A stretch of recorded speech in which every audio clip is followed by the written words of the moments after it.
Gara. Ah. Ma ka tin dial tin lat ko wimon. Tin nong na goy la joy ti lan muladi. Beriala jek ka ti kun mi jega chiemore. Cha welan mi jek ter chiemore ka doru ka ter jika cha welan mi gwabo ba gwaji kan chiemore. Kala dial wimon man chi ku guchi ku chupo gwado me.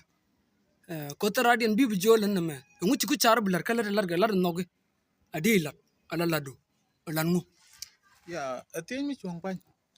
Wi mon tin di alda lat wi mon che gudi an chajak. Gudi no o mi chira lo jol gara. La gara jana jega do sen mi di donga ja. Tala lan mu do dem go che ger gar. Go. Muchi gwar. Ngenje gwar. Chao la no gwarun bo ko gwar bana gwar bo joy ko bo tim bulat. Ni man gor chang ni pilot. O ta de chuda ko be chubrar ji man lo wi ri ai bo ger. De o ngeni je but gwar bong ngwan kala na wa tu ko pel de gol. Man jo ji no ko ja. Ngeni ma mari ke chi mor ko man chi mari ka. Mor ngur no ko no di tin tek dien ko di kala ri ka ko ke jen tek bi mo gwar cham.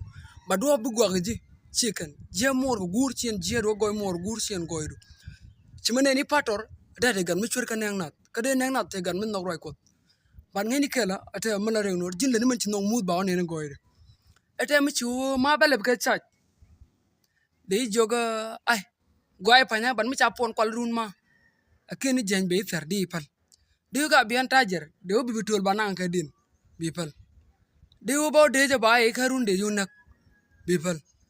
Let yal to talan mute negative. Ne ni ja.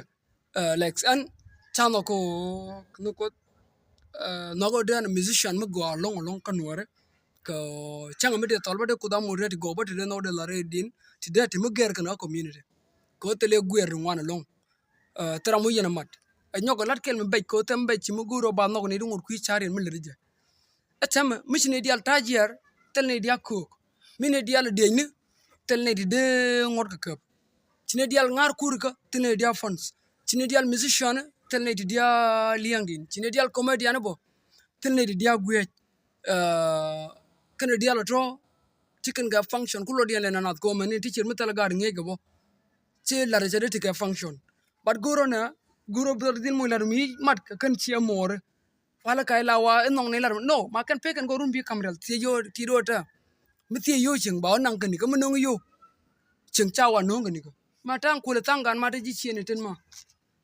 but guro bro din mo lar mi bichar ko wa char dunan loye dun ko mun ci nok let's say go gwar gwaye but tini ka film bi choice ngut kini graduate ngan no ka jaw like of course I'm a designer. I like to be a designer. Like they know they are the music they deal gore.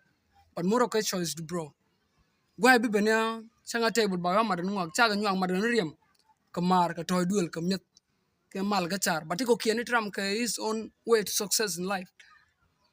And now time is no waiting, oh bro. That's why I'm telling you all this. Oh. Anyway, thanks for your idea. Keep it up.